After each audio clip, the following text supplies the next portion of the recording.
اللهم ارحمنا بالقرآن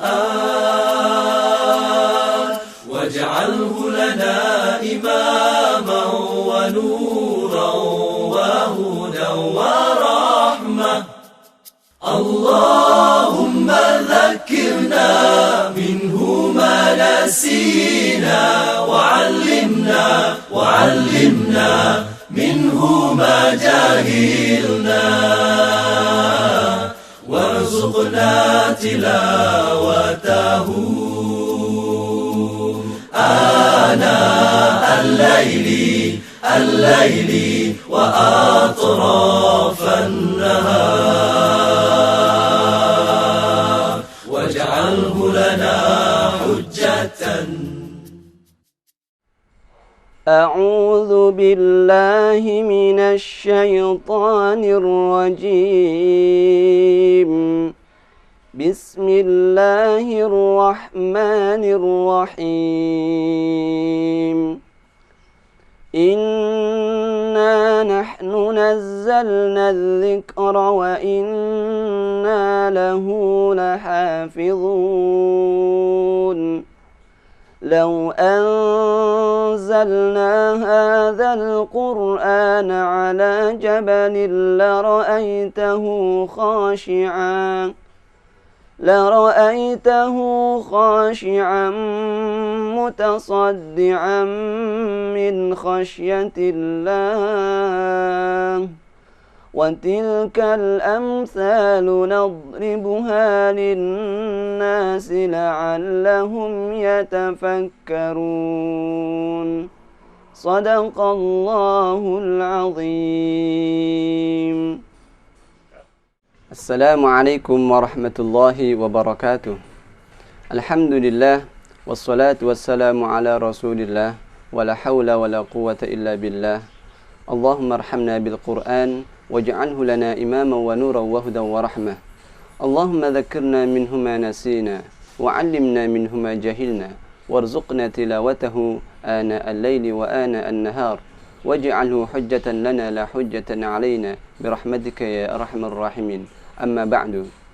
Saudaraku rahimakumullah, alhamdulillah pada kesempatan ini saya dapat hadir di hadapan Anda dalam program bimbingan tahsin tilawah.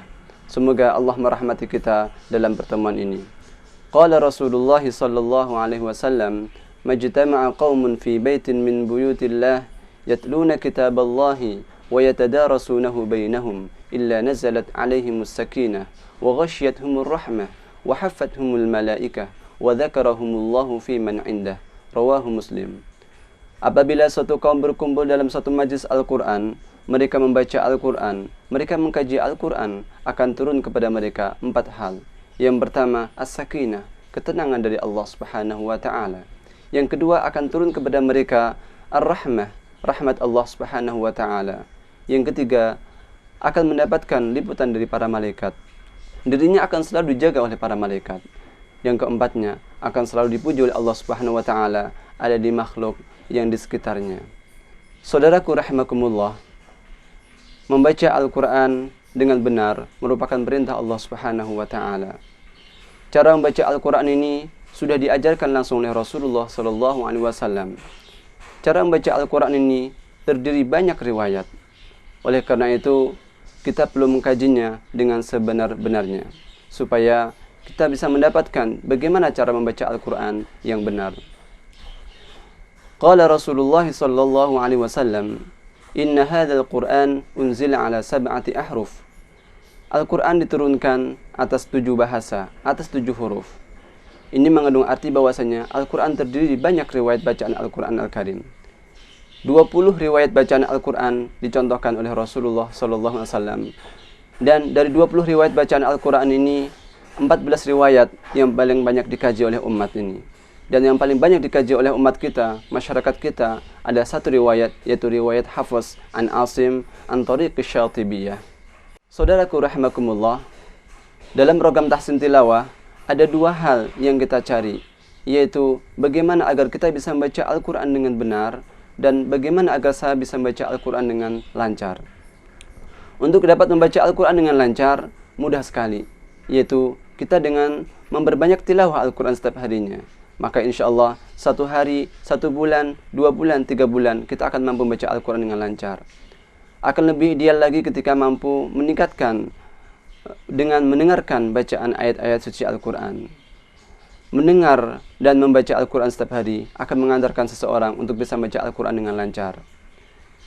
Untuk bisa membaca Al-Quran dengan benar, maka harus talaki. Talaki artinya kita harus membaca langsung di hadapan seorang guru. Banyak di antara kita mampu membaca Al-Quran dengan lancar, membaca hurufnya benar, akan tapi ketika sudah sampai ke ilmu tajwidnya, mereka tidak bisa mempraktikkan dengan benar. Pada kesempatan ini, saya akan menyampaikan bagaimana cara membaca Al-Quran dengan benar, dengan metode yang sangat ringan, sederhana, dan efektif, insya Allah. Untuk bisa membaca Al-Quran dengan benar, dalam talaki tadi ada 3 hal yang kita pelajari, yaitu huruf, gunnah, dan mad. Begitu pula di dalam belajar ilmu tajwid, 3 hal ini pula yang sebenarnya kita utamakan dalam mempelajarinya, yaitu huruf, gunnah, dan mad. Setelah seseorang dianggap mampu untuk menguasai bagaimana cara mengucapkan hurufnya, kemudian bisa mengucapkan bagaimana cara membaca gunnahnya, dan bagaimana cara membacakan madnya, maka selanjutnya dia menginjak materi berikutnya, yaitu ayat gharibah. Ayat gharibah ini artinya bacaan Al-Quran yang tergolong asing karena tidak sesuai dengan kaidah pada umumnya. Yang kelimanya adalah tafkhim dan tarqiq. Setelah seseorang mampu untuk menguasai materi ini, maka dia akan dinyatakan orang yang mahir dengan sempurna dalam tahsin tilawahnya. Saudaraku, dalam tahsin tilawah, target yang kita utamakan adalah bagaimana kita mau membaca Al-Quran dengan lancar dan bagaimana kita bisa membaca Al-Quran dengan benar. Untuk bisa membaca Al-Quran dengan lancar, ada 2 kiatnya, yaitu dengan memperbanyak tilawah Al-Quran setiap harinya, dan yang keduanya dengan memperbanyak mendengarkan tilawah Al-Quran. Seseorang yang membaca Al-Quran setiap hari dan mendengarkan tilawah Al-Quran setiap hari belum tentu mampu membaca Al-Quran dengan benar. Oleh karena itu, seseorang yang ingin membaca Al-Quran dengan benar, dia harus melalui 2 tahapan, yaitu dia banyak talaki dan mempelajari ilmu tajwid. Dalam talaki ini adalah yang diutamakan dalam proses belajar membaca Al-Quran Al-Karim ini. Sedangkan ilmu tajwid merupakan ilmu tambahan. Sehingga seseorang yang membaca Al-Quran setiap hari di hadapan seorang guru, walaupun dia belum sempat mempelajari ilmu tajwid, maka insya Allah dia akan mendapatkan bimbingan membaca Al-Quran dengan benar. Baik di dalam talaki atau mempelajari ilmu tajwid, ada 3 hal yang kita utamakan, yaitu mempelajari ahkamul huruf, bagaimana cara mengucapkan huruf dengan benar. Yang kedua, bagaimana cara membaca ahkamul gunnah, menerapkan ahkamul gunnah, bacaan dengung. Dan yang ketiganya, menerapkan ahkamul mad, bacaan panjang. Setelah seseorang dinyatakan mampu menguasai 3 hal, ahkamul huruf, cara mengucapkan huruf, ahkamul gunnah, cara membaca dengung, dan ahkamul mad, cara membaca panjang, maka seseorang boleh menginjak materi keempatnya, ayat gharibah. Sebelum seseorang mampu menguasai 3 hal tadi, ahkamul huruf, ahkamul gunnah, dan ahkamul mad, maka jangan menginjak materi keempatnya, ayat gharibah ini. Setelah seseorang mampu menguasai materi keempat ayat gharibah ini, barulah dia memasuki materi kelimanya, yaitu tafkhim dan tarqiq. Insyaallah ketika seseorang sudah mampu menguasai 5 materi ini, maka dia disebut sebagai seorang yang mahir atau mutqin tilawahnya.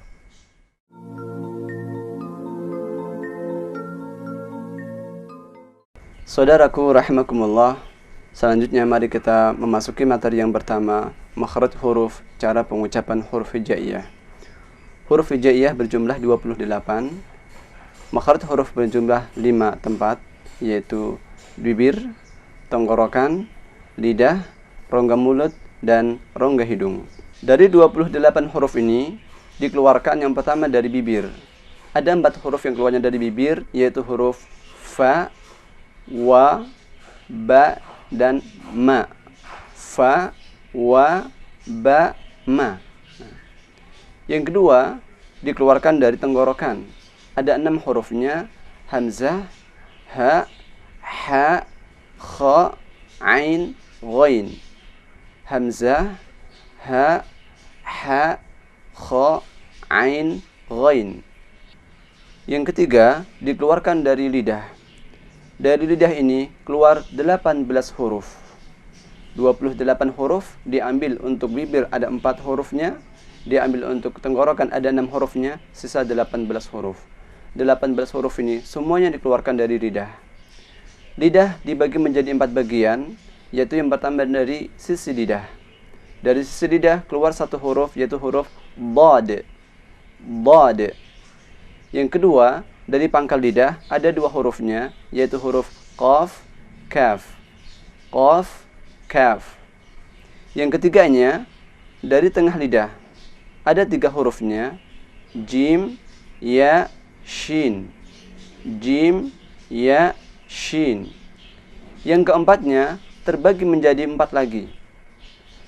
Dari ujung lidah menjadi 4 bagian, yaitu yang pertama, ujung lidah menempati posisi paling atas, yaitu ujung lidah menempel langit-langit bagian depan. Ada 3 hurufnya, lam, nun, ra. Lam, nun, ra. Yang kedua, yang dikeluarkan dari ujung lidah yaitu huruf ta, da, ta. Menempati posisi nomor 2 ini artinya ujung lidah menempel di gusi belakang atas. Ujung lidah menempel di belakang gusi atas. Hurufnya ta, da, ta. Yang ketiga, ujung lidah menempati posisi sedikit ke bawah, yaitu ujung lidah sedikit dikeluarkan. Ada 3 hurufnya, tha, dha, dha. Tha, dha, dha. Yang keempatnya, ujung lidah hampir menyentuh gigi bagian bawah. Ada 3 hurufnya, za, sin, sad. Za, sin, sad. Selanjutnya kita memasuki cara pengucapan huruf hijaiyah. Ingatlah wahai saudaraku rahimakumullah, inilah target utama dalam mempelajari makhraj huruf. Bagaimana cara mengucapkan huruf dengan benar. Banyak di antara kita membaca Al-Quran, membaca hurufnya tidak mampu membaca dengan benar. Oleh karena itu, mari kita belajar bersama-sama cara mengucapkan huruf hijaiyah. Yang pertama, huruf hamzah. Saudaraku, banyak di antara kita menyebut huruf yang pertama ini huruf alif. Yang benar adalah huruf hamzah. Karena apa? Huruf alif ini adalah huruf mat, bukan huruf hijaiyah. Sehingga huruf alif sampai kapanpun tidak bakal bisa bunyi huruf a. Yang benar adalah huruf hamzah. Huruf hamzah, cara mengucapkannya sebagaimana kita mengucapkan huruf a. Mulutnya harus dibuka dengan sempurna. A. A, I, U, ba. U, an, ani, a, na, minal, mu, ni, ma, i, an, ani, a. Yang kedua, huruf ba. Bagaimana cara mengucapkan huruf ba? Huruf ba sebagaimana huruf b. Bibir disempurnakan, ba. Ingat, jangan sampai keluar nafasnya hingga berbunyi huruf ba. Ba. Babi, bu, bab. Buban, bani, babna, minal, mubani, mabiban, bani, ba. Yang ketiga, huruf ta. Huruf ta dikeluarkan dari ujung lidah. Cara mengucapkan huruf ta, lidah tidak boleh dikeluarkan. Cara mengucapkan huruf ta ini, ujung lidah menempel di belakang gusi atas. Ta. Jangan sampai lidah dikeluarkan bunyi ta. Salah ketika ucapkan huruf ta dibaca dengan ta. Tati, tubat, tutan, tanitat, naminal, mutnimati, tanita. Yang keempat, huruf tha. Nah, huruf tha ini cara mengucapkan sebaliknya dari huruf ta. Huruf tha, cara mengucapkannya ujung lidah sedikit dikeluarkan. Tha. Tidak terdengar suara S. Sa. Tha. Thathi, thubath, thuthan, thanithas, naminal, muthnimathi, thanitha. Yang kelima, huruf jim. Huruf jim, ini cara mengucapkannya tidak boleh disertai keluarnya nafas jim, tapi jim. Saudara-saudara kita terkadang ada baca huruf jim dengan baca jim. Nah, itu kurang sempurna. Jim. Jaji jubaja jujan jani jajna minal mujani majijan jani ja. 6. Ha. Ha. Suaranya bersih sekali. Karena apa? Suara ha dikeluarkan di tenggorokan seperti ketika kita mengambil nafas ha. Ha hi hu bah hu han hani hah na minal muhni mahi han hani ha. Jangan sampai membaca huruf ha bunyi ha, tapi ha. 7. Kha. Nah, untuk huruf kha mudah sekali cara mengucapkannya. Kha. Berbeda dengan huruf nomor 6 ha. Huruf nomor 7 kha lebih mudah mengucapkannya. Ada suara yang agak kasar. Kha. Kha khi khu bakh khu khan khani khakhna minal mukhni makhi khan khani kha. 8. Huruf dal. Dal. Dal berbeda dengan D. Kalau kita mengucapkan huruf D, maka terasa suara tebal sekali D. Tapi ini da. Alhamdu, bukan alhamdu. Dadidu bada dudan dani dadna minal mudani madidan dani da. 9. Za. Huruf za, posisi ujung lidah sama dengan huruf tha, yakni ujung lidah sedikit dikeluarkan. Za. Banyak di antara kita membaca huruf za dengan membaca za. A'udzubillah. Maka itu tidak benar. Yang benar za. Zazi zubaz. Zuzan zani zazna minal muzni mazizan zani za. 10. Ra. Cara mengucapkan huruf ra mudah sekali. Sama persis dengan huruf R. Ra. Ada sedikit getarannya. Ra. Rari rubar. Rurarrani rarna minal murni marirarrani ra. 11. Za. Huruf za ini juga sama dengan huruf Z. Z. Za. Zi. Zazi zubaz. Zuzan zani zazna minal muzni mazizan zani za. 12. Sin. Huruf sin ini juga sama dengan huruf S. Cara mengucapkannya seperti huruf S biasa. S. Sa. Ingat, bibir jangan dimonyongkan. Sa. Sa. Sasi subas. Susan sanisasna minal musni masisan sanisa. Nomor 13, huruf shin. Cara mengucapkan huruf shin ini agak sedikit susah. Sya. Suara angin harus menyebar dengan kuat. Sya. Syashi shubash. Shushan shani shashna minal mushni mashishan shani sha. 14. Huruf sad. Huruf sad mirip sekali dengan suara huruf sin. Maka cara membedakan antara huruf sin dengan huruf sad, ketika kita membaca huruf sin tidak boleh monyong. Sa. Kan tapi pada huruf sad sedikit dimonyongkan. So. Sa. So. Sa huruf sin, so huruf sad. As-salatu. So. Sasi subas. Susan sanisasna minal musni masisan sanisa.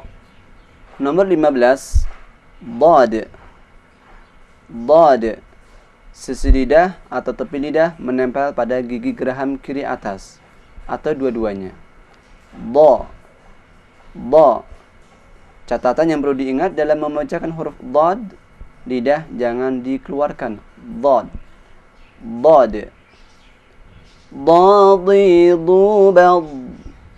Dhudan dhani dhadna minal mudni madhidan dhani dha. 16. Ta. Ta. Ini tempatnya hampir sama dengan huruf ta. Ujung lidah menempel di belakang gusi atas. Akan tapi huruf ta lebih tebal pengucapannya daripada huruf ta. Ta. Tidak boleh disertai keluarnya nafas. Ta. Jangan dibaca ta. Ta. Tatitu bata. Tutan tanitatana minal mutani matitan tanita.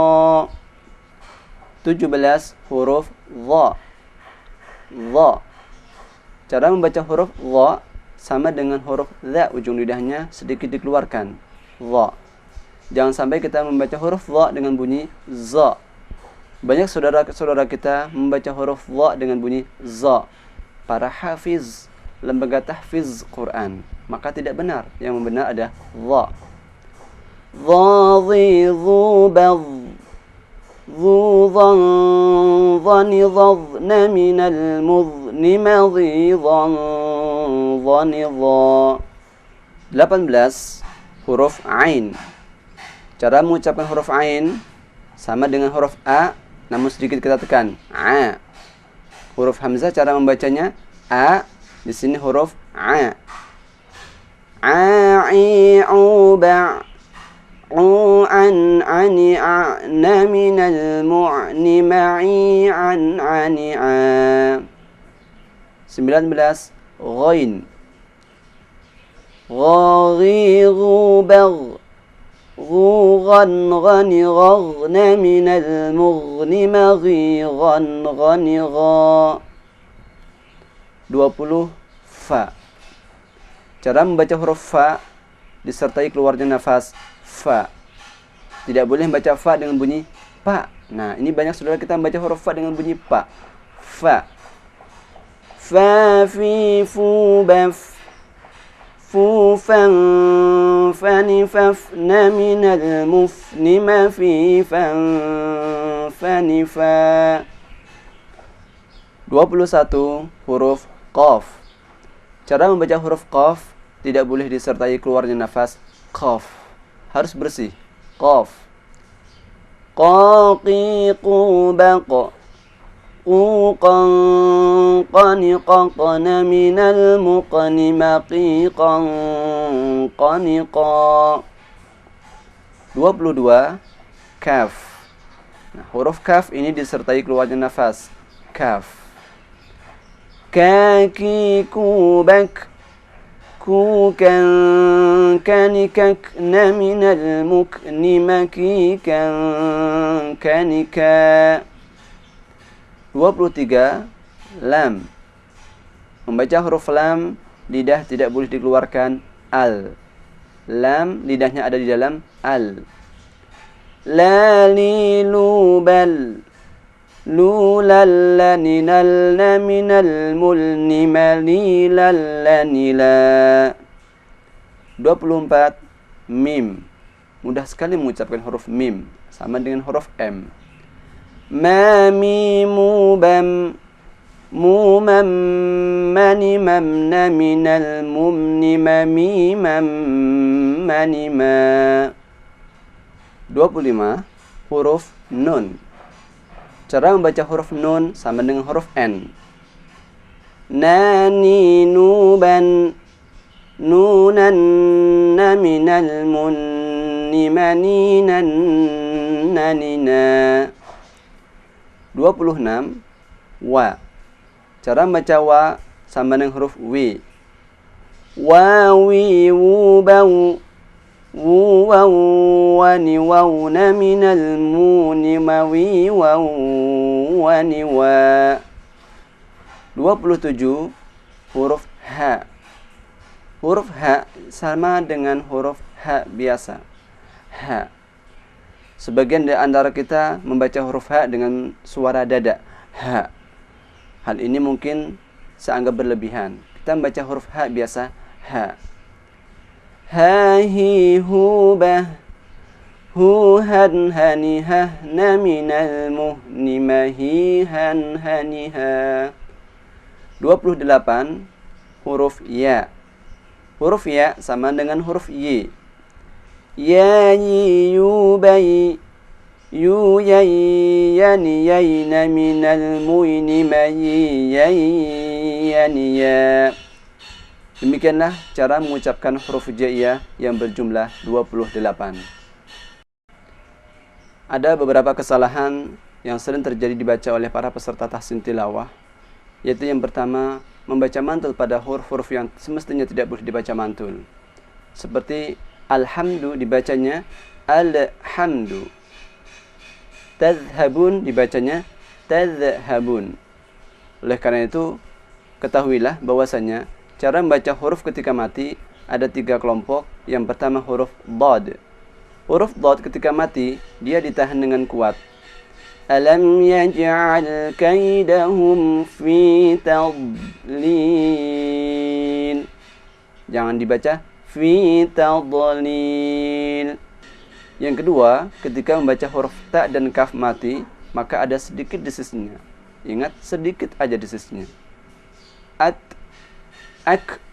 Tidak perlu dibaca sampai ats atau ak.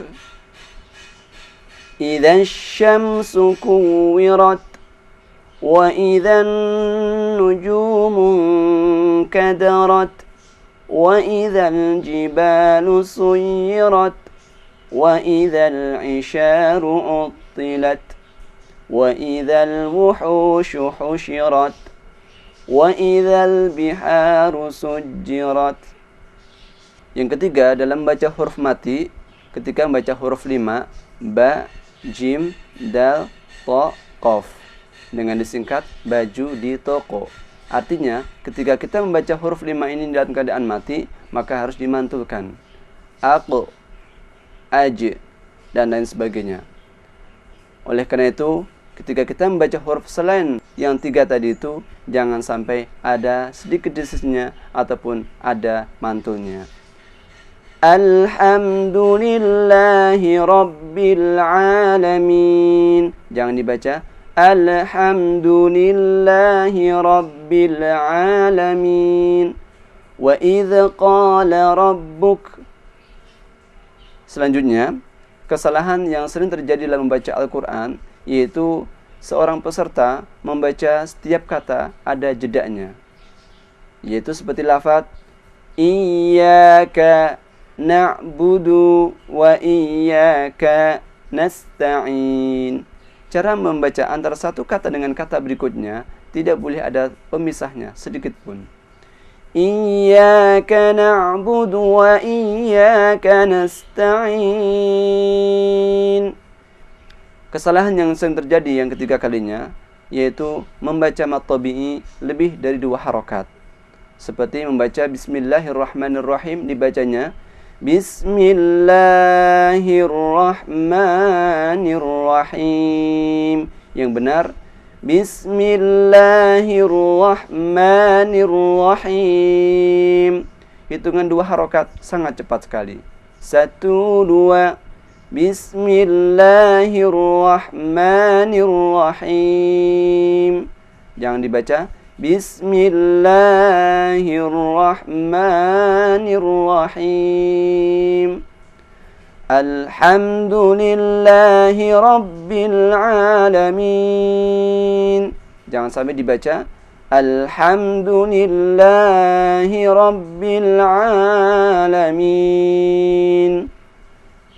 3 hal ini sangat penting untuk kita kuasai dan kita perhatikan setiap kali kita membaca Al-Quran, supaya kita terhindar dari kesalahan-kesalahan umum, yaitu dalam membaca mantulnya, membaca panjangnya, ataupun jeda-jeda setiap kalimat Al-Quran.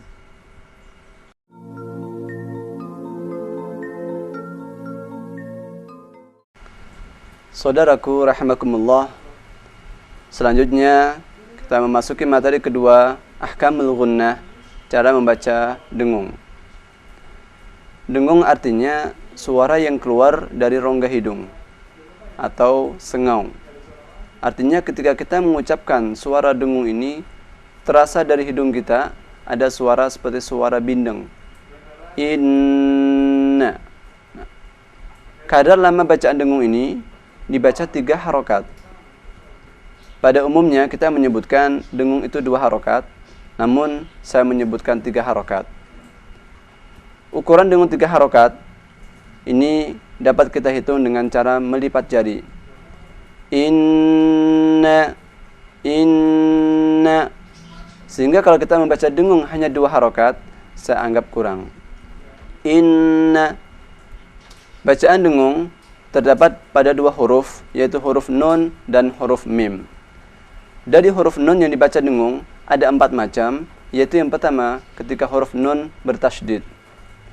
Yang kedua ketika huruf nun bertemu dengan huruf ya, nun, mim, waw. Yang ketiga ketika huruf nun bertemu dengan huruf ba. Dan keempatnya ketika huruf nun bertemu dengan 15 huruf ikhfa. Sedangkan di huruf mim terjadi pada 3 tempat, yaitu mim dibaca dengung manakala yang pertama mim bertasydid, kedua mim bertemu dengan huruf mim, dan ketiga mim mati bertemu dengan huruf ba. Pada kesempatan ini kami tidak akan mengajarkan ahkamul gunnah dengan menguasai istilah izhar, idgham, iqlab ataupun yang lainnya. Namun di sini saya akan menyebutkan rumus-rumus membaca dengung versi Mushaf Timur Tengah. Apa maksudnya? Ketika Anda mengetahui rumus-rumus ini, maka sebelum Anda mengetahui istilah izhar, iqlab apapun yang lainnya, insyaallah Anda bisa mengetahui ini bacaan dibaca dengung atau dibaca izhar. Yang pertama, bacaan dengung itu terjadi pada huruf nun dan mim yang bertasydid. Ini merupakan ilmu pasti, ketika ada huruf nun dan mim yang bertasydid, maka pasti ia dibaca dengan dengung. Seperti bacaan inna syani'aka huwal abtar. Ingat, cara membaca dengung kadarnya 3 harokat. Inna syani'aka huwal abtar. Hammalatal hatab. Hammalatal hatab. Yang kedua, bacaan dengung rumusnya adalah apabila ada huruf nun atau mim tidak disertai tanda sukun. Saya ulang. Yang kedua, bacaan dengung pada huruf nun dan mim yang tidak ditandai sukun. Kita perhatikan di Mushaf Timur Tengah banyak sekali huruf nun dan mim yang tidak diberikan tanda sukun. Maka itu artinya bacaan dibaca dengung. Seperti bacaan ayyadrib, ayyadrib. Kita perhatikan pada kata ayyadrib, huruf nun tidak diberikan tanda sukun atau tanda mati. Maka ini artinya ayyadrib, dia dibaca dengung. Yang ketiga, bacaan dengung terdapat pada tanwin fathah atau tanwin kasroh yang tidak sejajar. Perhatikan baik-baik, tanwin fathah dan tanwin kasroh yang tidak sejajar, baris atas geser ke kanan, baris bawah geser ke kiri. Ini artinya tanwin tidak sejajar. Maka setiap kali kita bertemu dengan tanwin fathah atau tanwin kasroh yang tidak sejajar, itu artinya bacaan dibaca dengung. Seperti bacaan khairan yarah. Ingat 3 harokat. Khairan yarah. Yang keempat, bacaan dengung terdapat pada tanwin dhammah. Dhammahnya ditulis double. Kita perhatikan ada dhammah double dan ada dhammah yang tidak double. Ini artinya tanwin dhammah yang ketika ditulis dhammahnya double itu artinya dia dibaca dengan dengung. Seperti bacaan la ta'khudhuhu sinatun wala naum. La ta'khudhuhu sinatun wala naum. Yang kelima, bacaan dengung terdapat pada huruf nun mati yang tidak ditandai sukun, atau tanwin fathah, tanwin kasrah yang ditulis dengan satu fathah atau satu kasrah, dan tanwin dhammah dengan satu dhammah disertai dengan huruf mim kecil. Maka ini juga artinya dia dibaca dengan dengung dan huruf nunnya itu dibaca dengan suara mim. Seperti kata la nasfa'an bin nasiyah. Ingat selalu dengung dibaca 3 harokat. La nasfa'an bin nasiyah. Kalla la yunbadanna. Kalla la yunbadanna. Ada pengecualian dalam nun sukun dan tanwin yang tidak sejajar ini, yaitu apabila ada nun tanpa sukun, tanwin yang tidak sejajar bertemu dengan huruf lam atau ra, maka ini di luar kaidah, dia dibaca dengan cepat. Seperti kata wailul likulli humazatil lumazah. Kita perhatikan pada tanwinnya wailun, ini dhammahnya 2. Humazatin, tanwinnya tidak sejajar. Nah, walaupun dia tidak sejajar, walaupun dia dhammahnya 2, tapi karena bertemu dengan huruf lam, maka dibaca dengan cepat. Wailul likulli humazatil lumazah. Lafaz walam yakul lahu kufuwan ahad. Yakul lahu, ini ada huruf nun tanpa sukun, tapi karena bertemu dengan huruf lam, maka tidak dibaca dengung, dia dibaca dengan cepat. Walam yakul lahu kufuwan ahad. Selain rumus bacaan dengung, dari Mushaf Timur Tengah pun kita dapat mengetahui rumus bacaan jelas atau izhar. Yaitu yang pertama, apabila kita lihat, kita temukan huruf nun atau huruf mim yang dilengkapi dengan tanda sukun atau tanda mati, maka itu pasti dibaca dengan jelas. Seperti bacaan Siratal ladzina an'amta 'alaihim. An ada huruf nun disertai tanda sukun.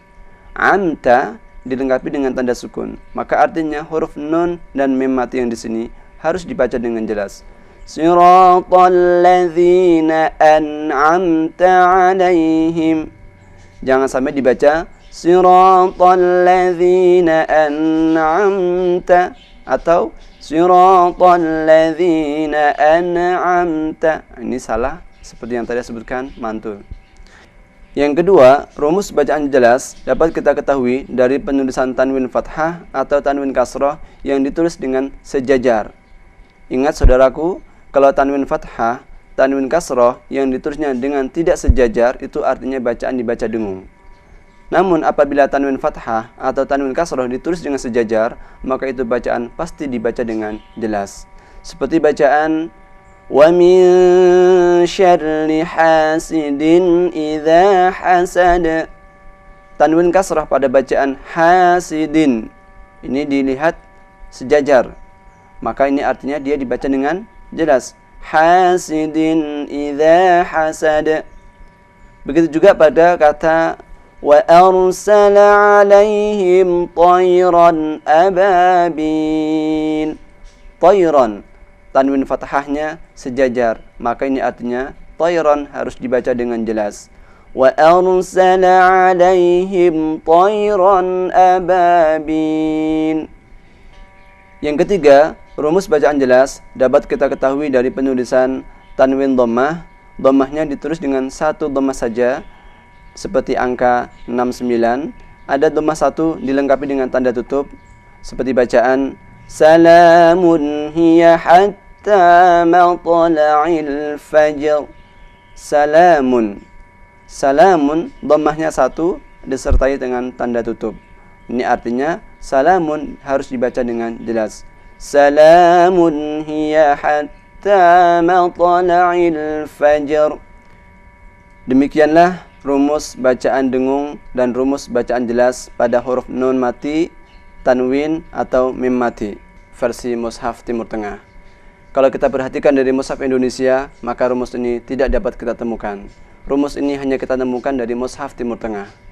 Sehingga apabila Anda menggunakan mushaf Timur Tengah, walaupun Anda belum menguasai izhar, iqlab ataupun yang lainnya, maka dengan mengetahui rumus-rumus tadi sudah terbantu Anda dalam menguasai ahkamul gunnah atau bacaan-bacaan dengung.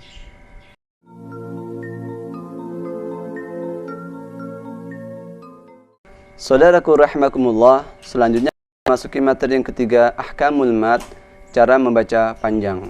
Dalam ilmu tajwid, ahkamul mad ini terdiri dari 16 macam nama. Yang pertama, mad tabi'i. Kedua, mad badal. Ketiga, mad tamkin. Keempat, mad iwad. 5, mad harfi. 6, mad silah qasirah. 7, mad silah tawilah. 8, mad wajib muttasil. 9, mad jaiz munfasil. 10, mad arid lissukun. 11, mad lin. 12, mad farqi. 13, mad lazim kilmi mukhaffaf. 14, mad lazim kilmi muthaqqal. 15, mad lazim harfi mukhaffaf. 16, mad lazim harfi muthaqqal. Dari 16 macam ahkamul mad ini terbagi menjadi 3. Ada yang wajib dibaca 2, wajib dibaca 4, dan wajib dibaca 6. Pada kesempatan ini akan saya berikan rumus kemudahan untuk mengetahui bacaan mad kapan dibaca 2 harokat, kapan dibaca 4 harokat, dan kapan dibaca 6 harokat, walaupun Anda belum bisa menguasai istilah 16 macam nama tersebut. Rumus bacaan mad, kapan dia dibaca 2, kapan dia dibaca 4, dan kapan dibaca 6 adalah sebagai berikut. Mad akan dibaca 2 harokat apabila setelah huruf mad atau setelah bacaan mad itu tidak berupa huruf hamzah, tidak berupa tasydid, tidak berupa huruf sukun atau mati. Saya ulang, bacaan mad akan wajib dibaca 2 harokat saja apabila setelah bacaan mad itu tidak berupa hamzah, tidak berupa tasydid, tidak berupa huruf mati atau sukun.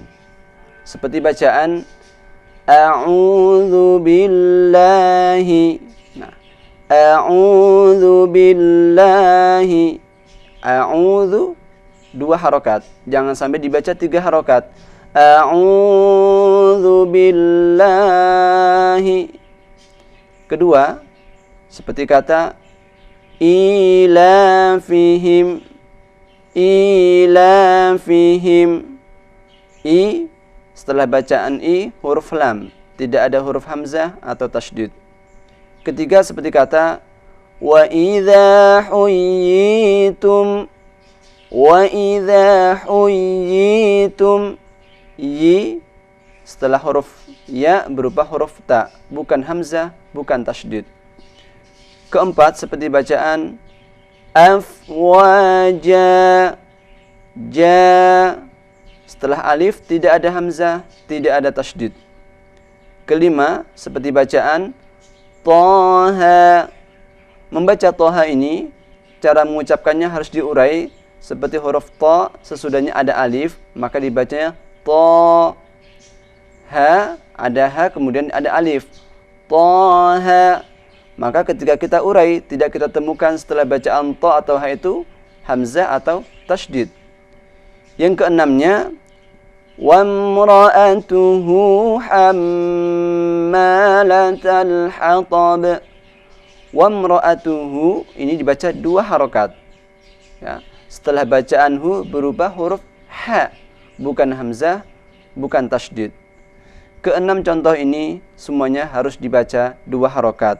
Secara ilmu tajwid, dia memiliki nama masing-masing. Ada yang disebut yang pertama mad tabi'i, kedua mad badal, ketiga mad tamkin, keempat mad iwad, kelima mad harfi, keenamnya mad silah qasirah. Keenam mad ini rumusnya sama, sesudah bacaan mad tidak berupa hamzah, tidak berupa tasydid atau sukun. Selanjutnya, rumus bacaan mad yang dibaca 4 harokat atau 5 harokat. Artinya kita boleh membaca 4 harokat, boleh membaca 5 harokat, namun tidak boleh membaca 2 harokat. Yaitu yang pertama, apabila kita temukan bacaan mad sesudahnya berupa hamzah. Kalau di dalam mushaf biasanya kita perhatikan ada tanda bendera. Harokat seperti bendera itu artinya dia dibaca panjang. Kita perhatikan saja apabila ada tanda bendera sesudahnya berupa huruf hamzah, maka artinya itu bacaan harus dibaca 4 harokat atau 5 harokat. Tidak boleh dibaca 2 harokat. Seperti bacaan yahsabu anna ma lahu akhlada. Ma lahu, ada bacaan hu, kita perhatikan ada tanda bendera, ada wawu, ini artinya bacaan harus dibaca panjang. Kita perhatikan di situ ada tanda bendera bertemu dengan huruf hamzah, maka ini artinya dia dibaca 4 harokat. Yahsabu anna ma lahu akhlada. Yang kedua seperti bacaan idza jaa. Ja ada tanda bendera, sesudahnya ada hamzah, maka ini dibaca 4 harokat. Idza jaa nasrullahi wal fath. Yang ketiga seperti bacaan ma aghna. Bacaan ma kita perhatikan ada tanda benderanya, ada bacaan mat berikutnya berupa huruf hamzah, maka ini harus dibaca 4 harokat. Ma aghna. 3 contoh tadi dalam ilmu tajwid disebut mat silah tawilah, mat wajib muttasil, dan mat jaiz munfasil. Walaupun Anda tidak mengetahui 3 nama tersebut, cukup Anda ketahui apabila ada tanda bendera berikutnya berupa huruf hamzah, maka itu bacaan harus dibaca panjang 4 harokat. Selanjutnya rumus bacaan mat yang harus dibaca 6 harokat. Rumusnya hampir sama dengan bacaan mat yang dibaca 4 harokat, yaitu kalau di mushaf kita perhatikan ada tanda bendera. Jadi tanda bendera terkadang dibaca 4 harokat apabila bertemu dengan hamzah. Akan tapi apabila tanda bendera sesudahnya berupa huruf yang bertasydid, maka ini artinya wajib dibaca 6 harokat. Seperti contoh qul adzakaraini. Kita perhatikan ada tanda bendera bertemu dengan huruf zal bertasydid. Qul adzakaraini. Contoh yang kedua, al-ana. Ada tanda bendera bertemu dengan huruf mati, lam mati. Al-ana. Yang ketiga, waladdallin. Kita perhatikan ada tanda bendera bertemu dengan lam tasydid, wajib dibaca 6. Waladdallin. Yang keempat, shad. Bacaan shad kalau kita perhatikan di mushaf hanya tertulis dengan huruf shad. Akan tapi cara membacanya harus diurai, yaitu huruf shad, alif, dan huruf dal mati. Maka kita perhatikan setelah alif ada huruf dal yang dimatikan, maka ini artinya bacaan dibaca 6 harokat. Shad. Yang kelima, alif lam mim. Contoh keempat dan kelima hampir sama, artinya cara membacanya harus diurai. Tertulisnya alif, lam, dan mim, akan tapi cara membacanya sebagaimana lam, alif, mim, kemudian mim, ya, mim. Alif lam mim. Kelima contoh tersebut dalam ilmu tajwid disebut dengan mat farqi, mat lazim kilmi mukhaffaf, mat lazim kilmi muthaqqal, mat lazim harfi mukhaffaf, dan mat lazim harfi muthaqqal. Saudaraku rahimakumullah, sekali lagi dalam ahkamul mat ini yang kita perlu perhatikan cukup 2, hamzah, tasydid. Tasydid atau sukun ini artinya sama, sukun atau tasydid artinya sama. Yakni apabila kita temukan ada tanda bendera bertemu dengan hamzah, wajib dibaca 4 harokat atau 5 harokat. Apabila ada tanda bendera bertemu dengan huruf yang bertasydid, maka ia wajib dibaca 6 harokat.